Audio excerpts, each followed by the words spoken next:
मैं हूं समीर दीक्षित। आज हम बात करेंगे कानपुर के नन्हे इतिहासकार यशवर्धन सिंह से। यशवर्धन हमारे साथ हैं।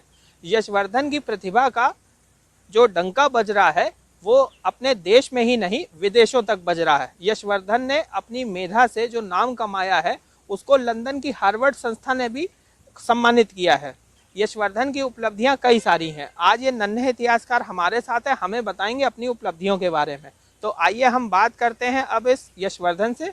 यशवर्धन, ईटीवी भारत में आपका बहुत स्वागत है। हमारा पहला सवाल है, लंदन की जो संस्था है हार्वर्ड, इसने जो आपको सम्मानित किया, तो इसके पीछे क्या कारण थे, आपको क्यों सम्मानित किया, बताइए। एक्चुअली इसका रीज़न ये है क्योंकि मैं हिस्ट्री पढ़ाता भी हूँ और पढ़ता भी हूँ। मैं हिस्ट्री, पॉलिटी, गवर्नेंस और आईआर जो सिविल सर्विसेज के लिए आईएएस, पीसीएस एस्पिरेंट्स जो हैं मैं उनको पढ़ाता हूँ। जो इंटर कॉलेजेस में बच्चे हैं मैं उनको पढ़ाता हूँ। जो डिग्री कॉलेजेस में बच्चे हैं मैं उनको भी पढ़ाता हूँ। तो फिर मेरे इस पढ़ाने के लिए और फिर उस चीज़ को मतलब मेरे for being the youngest historian in the fields of history and international relations जो हार्वर्ड ने मुझे सम्मानित किया था। तो फिर इस इस चीज़ के लिए क्योंकि मैं पढ़ाता भी हूँ और पढ़ता भी हूँ और इतनी यंग एज में ये सब करने के लिए उन लोगों ने मुझे सम्मानित करने के तौर पे हार्वर्ड वर्ल्ड रिकॉर्ड से मुझे youngest historian in the fields of history and international relations का रिकॉग्निशन भी दिया है। आपने खुद बताया इतनी यंग एज में आपकी जो हिस्ट्री के प्रति रुचि है वो बहुत ज़्यादा है। तो इसके पीछे क्या कारण है कि आपको इतिहास पढ़ना बहुत अच्छा लगता है? एक्चुअली एक्चुअली 2017 में एक्चुअली हुआ क्या था। 2017 में मेरी मदर हमारी जो उत्तर प्रदेश है, यूपी स्टेट की जो यूपी पीसीएस जो है, Uttar Pradesh public service commission के लिए, उत्तर प्रदेश पीसीएस के लिए तैयारी कर रही थी। तो फिर जब मम्मा देर रात तक पढ़ती थी तो फिर मैं भी जग जग के देखता था कि मम्मा क्या पढ़ रही हो। फिर हिस्ट्री में जब मैंने देखा कि मम्मा ये क्या है, वो क्या है, ये क्या है, वो क्या है, इस तरीके से मेरा इंटरेस्ट है और फिर मैंने हिस्ट्री, पॉलिटी, गवर्नेंस और आईआर में अपना इंटरेस्ट मैंने जागा और अपना रखा। कुछ दिन पहले हमें ये पता चला आपने जो है अपना एक डाक टिकट जारी करवाया जिस पर कानपुर की जिलाधिकारी ने आपको सम्मानित किया। कानपुर के अलावा, जिलाधिकारी के अलावा विधानसभा अध्यक्ष सतीश महाना, सांसद सत्यदेव पचौरी भी आपको सम्मानित कर चुके हैं। ये डाक टिकट क्यों जारी हुआ, इसके पीछे क्या कारण रहा?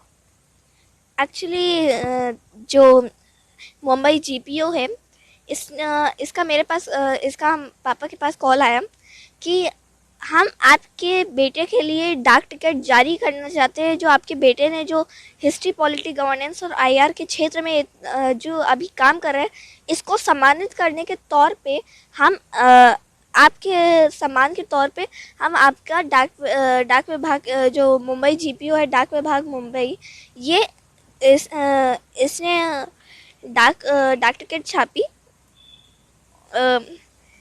और इसका रीज़न ये था कि मैंने जो अभी हिस्ट्री, पॉलिटी और गवर्नेंस और आईआर को मैंने पढ़ाया भी है, समझा भी है और अच्छे से समझाया भी है।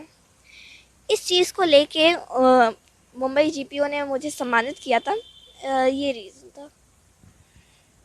कानपुर से हैं आप तो यंगेस्ट हिस्टोरियन बनी चुके हैं। अब कानपुर, आपका तो नाम देश विदेश में है ही है, कानपुर का नाम भी देश विदेश में हो, इसके लिए अब आप क्या करना चाहते हैं? एक्चुअली जैसे हाल ही में हम लोग जो डीएम मैम है, नेहा शर्मा मैम, आईएएस नेहा शर्मा, हम लोग उनसे भी मिले और उन्होंने बोला कि हम थोड़ा सा, एक्चुअली ये चुनाव वगैरह चल रहे थे तो फिर थोड़ा सा चुनाव वगैरह के बाद टाइम मिलता है तो फिर हम मुझे एजुकेशनल एम्बेसडर जो कानपुर के हैं वो बनाने के लिए भी मतलब चल रहा है। तो फिर और एक और चीज़ ये है कि जैसे कानपुर मैंने तो कर लिया, अब इसके आगे जैसे मतलब कई सारे यशवर्धन आएंगे, अब तो आएंगे ही, अब धीरे धीरे पढ़ाऊँगा, अब और लोग प्रेरित होंगे और लोगों मतलब इंटरेस्ट जागेगा और फिर कई लोग करेंगे कि मैं भी ऐसे ही करूँगा। फिर वो मतलब ऐसे ही करते करते कई सारे यशवर्धन बनेंगे और फिर जो कानपुर की पहले की ग्लोरी थी पहले 1857 की क्रांति में जो इंडिया की जो कानपुर की इतना ग्लोरी थी, यहाँ पे मराठास थे, मराठास का यही पॉइंट सीमित रह के गया था 1857 में। आप समझ ही सकते हैं कानपुर का कितना इम्पोर्टेंस था। आप तो उसी ग्लोरी को वापस दिलाने के लिए एजुकेशन के क्षेत्र में आपके पापा डॉक्टर हैं, आपकी मम्मी टीचर हैं, अब आप क्या बनना चाहते हो? इन फ्यूचर क्या डिसाइड किया है? एक्चुअली मैं इंडियन फॉरेन सर्विसेज यानी आईएफएस ऑफिसर बनना चाहता हूँ फ्यूचर में, यूपीएससी सीएससी क्रैक करने के बाद। पापा ज़्यादा सपोर्ट करते हैं या मम्मी ज़्यादा सपोर्ट करती हैं पढ़ाई में? देखिए, हर एक पेरेंट का अपना एक रोल रहता है। देखिए, जैसे मतलब पापा तो ऑब्वियसली एब्सोल्युटली वो सपोर्ट करते हैं, मम्मा एब्सोल्युटली सपोर्ट करती है। तो आप ऐसा नहीं कह सकते कि वो कम कर रहा है ये ज़्यादा कर रहा है, या फिर ये ज़्यादा कर रहा है वो कम कर रहा है। तो फिर लेकिन ये चीज़ है कि पापा ने मुझे मतलब जहाँ पे मुझे फाइनेंशियल सपोर्ट चाहिए था कई जगहों पे, तो फिर मेरे पापा ने वो दिया। मम्मा ने एजुकेशनल सपोर्ट दिया कि यहाँ से पढ़ो, ये अच्छी चीज़ है। मैंने बुक्स जैसे मम्मा ने बुक्स बताई कि ज्योग्राफी के लिए जीसी लियोंग सही है, हिस्ट्री के लिए आपके लिए पूनम दलाल दहिया, और फिर यहाँ पे आपकी ये ग्रोवर साहब की बुक्स अच्छी हैं। यहाँ पे आपकी पूनम दलाल दहिया और आरसी मजूमदार, और फिर यहाँ पे आपके विपिन चंद्र आ जाते हैं। और मॉडर्न हिस्ट्री के लिए तो विपिन चंद्र और राजीव अहीर जी हैं ही, स्पेक्ट्रम वगैरह। हिस्ट्री के अलावा सबसे ज़्यादा क्या पसंद है?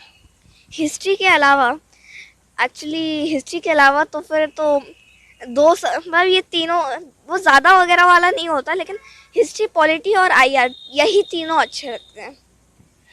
ईटीवी भारत से बात करने के लिए यशवर्धन आपका बहुत धन्यवाद। समीर दीक्षित, ईटीवी भारत, कानपुर।